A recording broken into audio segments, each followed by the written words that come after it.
শুভেচ্ছা।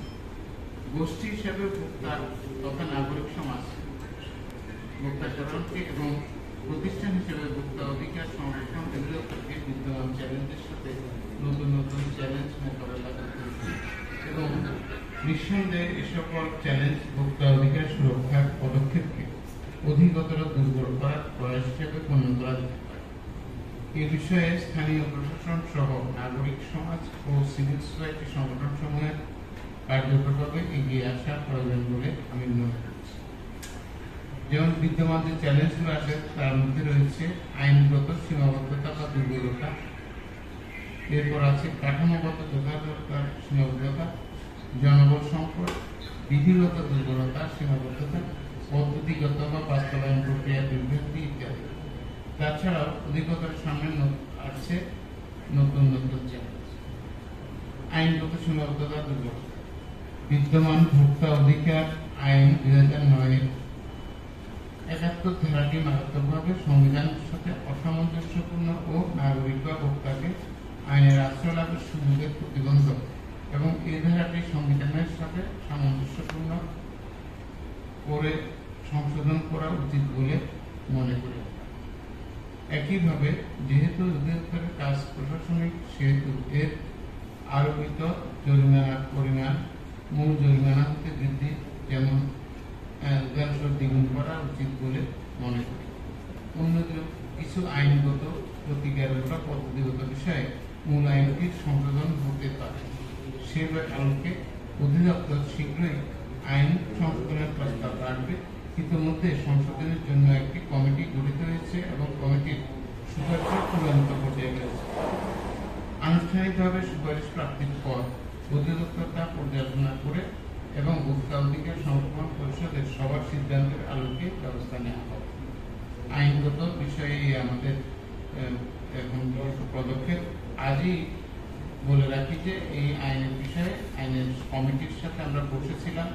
অনেকগুলো চূড়ান্ত সুপারিশ আমরা প্রায় ধরেন 60% বলতে পারি আমরা করতে পেরেছি। আগামী 2 দিনের ভিতরে পরশু একটা মিটিংয়ে চূড়ান্ত হলে এটা আমাদের পরিষদ আছে, সেই পরিষদে উপস্থাপন করবো এবং তারপরে সরকারের নিকট আমরা প্লেস করব। এই আমাদের পরিকল্পনা। কাঠামোগত যথার্থতা বা সীমাবদ্ধতা। অধিদপ্তরের কাঠামোগত বিষয়ে মহাপরিচালক হিসাবে আমার ব্যক্তিগত পর্যবেক্ষণ এই যে বিদ্যমান কাঠামোটি যথাযথ নয়। জনবল কাঠামো ও বিন্যাসের উল্লেখযোগ্য ত্রুটি লক্ষ্য করা যায়, যেমন সিটি কর্পোরেশন বা জেলা সদরের পৌরসভার জন্য বা জেলার আয়তন অনুযায়ী তা পুনর্বিন্যাস অত্যন্ত যুক্তিসঙ্গত এবং অচিরেই তা করা উচিত। অধিদপ্তর তা নিয়ে সিরিয়াসলি ভাবছে। অর্থাৎ এই বিষয়ে আমাদের বক্তব্য হলো একটা 4টা বা 5টা উপজেলা জেলাতেও একজন সরকারি পরিচালক, আবার 16টা উপজেলা জেলাতেও একজন মাত্র সহকারী পরিচালক। আমরা মনে করি এটাকে পুনর্বিন্যাস করা উচিত। বিশেষ করে আমি ব্যক্তিগতভাবে মনে করি 3টা জেলা বা 4টা উপজেলার জন্য যে পরিমাণ জনবল, 16টা উপজেলার জন্য একই জনবল নিয়ে আমরা কাজ সমানভাবে করতে পারব না। এটা একটা আমাদের সীমাবদ্ধতা, আমরা এটাও নিয়ে সিরিয়াসলি ভাবছি। জনবল সংকট। বিদ্যমান জনবল কাঠামো অনুযায়ী জনবল নেই। অনুমোদিত 366 জন জনবলের মধ্যে বর্তমান মাত্র 209 জন জনবল কাজ করছে এবং 157 জন জনবলের পদ শূন্য রয়েছে। বিশেষ করে সরকারি পরিচালকের 24টি পদ প্রায় 2 বছর যাবৎ শূন্য রয়েছে। এর মধ্যে 19টি জেলা আমাদের দেখেন 19টি জেলায় আমাদের সরকারি পরিচালক আমরা পদায়ন করতে পারছি না করার কারণে এই সমস্ত জেলায় ভোক্তা অধিকার সংরক্ষণের যে কার্যকর পদক্ষেপ নেওয়া দরকার সেটা আমাদের দেওয়া হচ্ছে, অন্যদেরকেও অতিরিক্ত দায়িত্ব দেওয়া হচ্ছে। তো নিয়োগ বিধির ত্রুটির কারণে বর্তমানে এ সকল পদে নিয়োগ দেওয়া সম্ভব হচ্ছে না। নিয়োগ বিধি আমরা পরীক্ষা করে দেখেছি, কিছু জায়গায় ত্রুটি সংশোধন করলে আমরা এই নিয়োগটা করতে পারবো এবং সেটা করলে আমাদের জনবল সংকটটা অন্তত অংশত আপনার এটা নিতে হবে বলে আমরা মনে করি। এছাড়াও আরো 6টি পদ সচিব কমিটিতে অনুমোদনের প্রক্রিয়াধীন রয়েছে। পূর্বের বর্ণনা মতো জনবল কাঠামোতে দ্রুত পরিবর্তন না আনলে অধিদপ্তরের কার্য পরিচালনায় মারাত্মক ঝুঁকি সৃষ্টি হবে বলে মনে করছি। এ সকল বিষয়ে দ্রুত ব্যবস্থা গ্রহণ আবশ্যক বলে আমরা মনে করছি। বিধিগত দুর্বলতা সীমাবদ্ধতা, এখানে আমার নিকট নিয়োগ বিধি দুর্বলতা বা সীমাবদ্ধতা পরিলক্ষিত হয়েছে, যার ফলে পদোন্নতি প্রক্রিয়াটি পেন্ডিং রয়েছে। আগে যেটা বলছিলাম, আমাদের নিয়োগ বিধিতে যেভাবে আছে, যেমন উদাহরণস্বরূপ আমাদের সহকারী পরিচালক নিয়োগে নবম গ্রেডে আমরা নবম গ্রেডের একজন ক্যাডার সার্ভিস অফিসারকে যে শর্তে নিয়োগ দিয়ে থাকি, তার অতিরিক্ত একটা বিষয় ছিল কম্পিউটার লিটারেসি। কিন্তু এর কারণে এখন আপনার নন ক্যাডার পদে নিয়োগ দেওয়ার ক্ষেত্রে ক্যাডার পদের বিজ্ঞাপনে ওটা উল্লেখ না থাকায় পিএসসির পক্ষে আমাদের জন্য প্রয়োজনীয় জনবল সরবরাহ করা সম্ভব হচ্ছে না। অন্যদিকে এই নিয়োগ বিধি সংশোধনের জন্য আমরা ইতিমধ্যে সরকারের নিকট প্রস্তাব প্রেরণ করছি, কিন্তু আমরা যত দ্রুত সেই প্রস্তাব অনুমোদন হবে তত দ্রুত আমরা পিএসসির মাধ্যমে বা ভিন্নভাবে হলেও নিয়োগ সম্পন্ন করতে পারবো বলে মনে করছি। ফলে এই একটা দুর্বলতা এখনো আমরা ফিল করছি। পদ্ধতিগত বা বাস্তবায়ন প্রক্রিয়া বিধান, বাস্তবতাতে আমরা দেখি দৈনন্দিন সাধারণ ভোগ্যপণ্যের বাইরে, যেমন শিক্ষা সামগ্রী, হোটেল রেস্তোরাঁ, খাদ্য পরিবেশনার মান ও স্বাস্থ্যগত বিষয়, বেসরকারি চিকিৎসা ব্যবস্থা, সরকারি অনুমোদন, মোবাইল সেবা, অফিস দপ্তর বা দোকানপাট, অভ্যন্তরীণ সজ্জা, বিবিধ ইলেকট্রনিক পণ্য সেবা, এই পরিকাঠামোর মাধ্যমে প্রদত্ত নানা পণ্য। কারণ হয়তোবা এই যে এই আইনটা যখন বাস্তবায়ন হয়েছে 1898 সালে, আজ থেকে প্রায় 150 বছর আগে। ফলে এই 150 বছরে বিশেষ করে টাকার মূল্যটা অনেক গুণ কমে গেছে। ফলে এই যে ফাইন বলেছে 500 টাকা, এটা বৃদ্ধি করা উচিত এবং এটা আমি আইন কমিশন বা যারা আছেন তারা যাতে পুনর্বিবেচনা করেন, সেজন্য আমরা তাদের কাছে এই বিষয়টা লিখব। অন্যদিকে ইমপ্রিজনমেন্ট দিয়েছে মাত্র 3 মাস এবং এটা বেলেবল। এটা যাতে সময়টা যাতে বৃদ্ধি পায় এবং এটা যাতে নন বেলেবল হয়, অর্থাৎ জামিন অযোগ্য ধারায় রূপান্তর করা যায়, সে বিষয়টা আমরা প্রস্তাব করব। ভোক্তা অধিকার সংরক্ষণ বা সুরক্ষা কার্য সরাসরি নাগরিকদের অধিকার নিয়ে কাজ করে। বাস্তবায়িত হতে দেখা যায় এর সাথে আগামদানিকারক, উৎপাদক, এজেন্সি, ডিলার, পাইকারি, খুচরা ব্যবসায়ী সম্পৃক্ত। অধিদপ্তরের কাজে যে কোনো প্রকার বাধা প্রদান প্রকৃত অর্থে ভোক্তা অধিকার লঙ্ঘনের কাজকে উৎসাহিত করে এবং ভোক্তা অধিকার সুরক্ষার অধিদপ্তরের কাজকে নিরুৎসাহিত করার শামিল। এই পরিস্থিতি কোনোভাবেই মানা যায় না, আমি এটা মনে করি। এবং নাগরিক বা ভোক্তা সাধারণের প্রতিনিধিত্বকারী সকল সংগঠন ও সিভিল সোসাইটি সংগঠনকে এ বিষয়ে সোচ্চার হয়ে এগিয়ে আসা কাম্য বলে অধিদপ্তর মনে করে। অধিদপ্তর এখানে 366 জন জনগণ, এই দেশের লোকসংখ্যা হলো 19 কোটি। 19 কোটির মধ্যে 19 কোটিকে আমরা ভোক্তা বলতে পারি কোনো না কোনো পর্যায়ে। সেই ক্ষেত্রে আপনার এদের সিভিল সোসাইটি একটা গ্রুপ থাকে, যেমন ক্যাব বা অন্যান্য আরও কিছু গ্রুপ থেকে থাকে। তাহলে তারা যদি কার্যকরভাবে এগিয়ে আসেন, তাহলে যারা দুষ্কৃতিকারী, দুর্বৃত্ত এবং আমাদের কাজে বাধা প্রদান করেন, তারা পিছু হটবেন।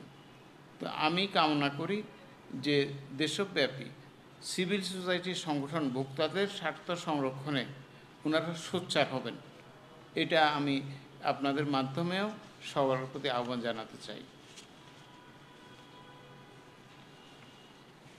বাজার ও দ্রব্যমূল্য পরিস্থিতি নিয়ে আমাদের পর্যবেক্ষণ এই যে সাম্প্রতিক সপ্তাহে চালের মূল্য বাড়তির দিকে।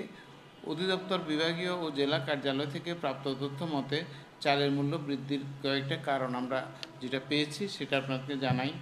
1, রাইস মিলে ধান ও চাল মজুত করায় চালের দাম বৃদ্ধি পেয়েছে।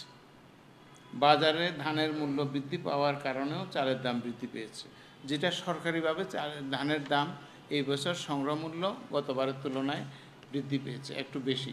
কত টাকা পার্থক্য বলা যাবে? এটার কারণেও আমরা স্থানীয়ভাবে জিজ্ঞেস করেছি যখন, তখন ওনারা জবাব দিয়েছেন যে এবার সরকারিভাবে ধানের সংগ্রহ মূল্য বৃদ্ধি পাওয়াতে বা চালের বাজারেও চালের মূল্য কিছুটা বৃদ্ধি পেয়েছে। এর দুটো দিক আছে বলে মনে করি। পজিটিভ সাইড হলো যে ধানের উৎপাদকরা এবার আগের থেকে বেশি মূল্যে ধানটা বিক্রি করতে পারছেন, ফলে কৃষক বা উৎপাদকদের জন্য এটা একটা ইতিবাচক দিক। অন্যদিকে চালের মূল্য যদি বাজারে বৃদ্ধি পায়, ভোক্তা যারা নিম্ন শ্রেণীর যারা ভোক্তা আছেন তাদের একটু বাড়তি খরচ পড়তে হয়, এটা নেতিবাচক, এটা ইতিবাচক নয়। ফলে একটা মিশ্র অবস্থার মধ্যে আছি বলে আমরা মনে করি। আর ঈদুল আজহার পর বেশিরভাগ মিলে প্রোডাকশন বন্ধ থাকায় চালের সাপ্লাই হ্রাস পাওয়াতে চালের দাম বৃদ্ধি পেয়েছে, এটা ওটার কারণ বলে আমরা জানতে পেরেছি। সরকারিভাবে যেটা বলেছি আমি, ভারী ও অতিরিক্ত বৃষ্টির কারণে ধান শুকানোর ক্ষেত্রে এটা বিঘ্ন হয়েছে, এটা আমরা জানতে পেরেছি। আর প্রান্তিক কৃষক ধান মজুত করে রাখছেন, এর ফলেও নাকি দাম বৃদ্ধি পেয়েছে। মিল মালিক বলছেন বেশি দামে দিয়ে ধান কিনতে হচ্ছে বলে চালের দাম বাড়ছে। অকৃষি পেশার সাধারণ জনগণ অতিরিক্ত ধান মজুত করায় ধানের মূল্য বৃদ্ধি পাওয়ার কারণে চালের মূল্য বৃদ্ধি পেয়েছে। আড়তদার থেকে খুচরা পর্যন্ত ৩-৪ বার হাত বদলের কারণেও মূল্য বৃদ্ধি পেয়েছে। এগুলো আমরা জানতে পেরেছি এবং আমরা যেখানে যেখানে আইনের ব্যত্যয় দেখব এগুলা কারণ হিসাবে প্রাইমারিলি এসেছে। এর বাইরে কেউ যদি ইচ্ছাকৃতভাবে আপনার কম মূল্যে কিনে অতিরিক্ত মূল্যে বিক্রির প্রবণতা দেখায় বা এতে যুক্ত থাকেন, আমরা শীঘ্রই এবং তাদের বিরুদ্ধে ব্যবস্থা নেওয়ার আমরা আপনাদেরকে জানিয়ে দিতে পারি যে আমরা ব্যবস্থার মধ্যে আছি। কতিপয় ক্ষেত্রে কিছু প্রক্রিয়াকারক মানে প্রসেসর সরকারি নির্দেশনা লঙ্ঘন করে ভুয়া নামে চাল বাজারজাত করছে। এরূপ একটি নাম হলো মিনিক্যাট। বাস্তবে এই জাতের কোনো ধান নাই। আছে কি, আপনারা কি জানেন মিনিক্যাট নামে কোনো ধান আছে? তো এখন খাদ্য মন্ত্রণালয়ের একটা সার্কুলার আছে, এই ধরনের কোনো নাম দিয়ে চাল তৈরি করে বিক্রি করা যাবে না। তথাপি এখনও পর্যন্ত আমরা বিভিন্ন প্যাকেটে, আপনারাও দেখেছেন এটা আছে, এই বিষয়ে আমরা অলরেডি একটা নোটিশ দিয়েছি এবং ওনাদের সাথে আমরা বসবো কেন তারা এই আইনের লঙ্ঘন করছেন এবং তাদের কথা শুনে যেটা মানে যথাযথ সেই ব্যবস্থা আমরা নেওয়ার আশ্বাস দিচ্ছি। অধিদপ্তর মনে করে স্বচ্ছতা ও জবাবদিহিতার স্বার্থে বর্ণিত বিষয়গুলো সম্পর্কে নাগরিক সমাজের নিকট সঠিক বার্তা পৌঁছানো যুক্তিসঙ্গত এবং তা এর কার্যকর সুফল পেতে ইতিবাচক ভূমিকা রাখবে। এইটাই আমার বক্তব্য। আপনাদের সবাইকে ধন্যবাদ। কোনো প্রশ্ন থাকলে প্রাসঙ্গিক আপনারা রুল অফ ল, হ্যাঁ, আপনি যখন বলছেন জনসংখ্যা বা তার বিপরীতে অধিদপ্তরের লোকবলের যে সংকট আছে এটা সত্য, কিন্তু কিছু কিছু দেশ আছে আইনের শাসন যেখানে অত্যন্ত চমৎকারভাবে বাস্তবায়িত হয়, ওখানে নাকি এখন অপরাধী পাওয়াই যাচ্ছে না। অর্থাৎ এক্ষেত্রে আইনের শাসনের ক্ষেত্রে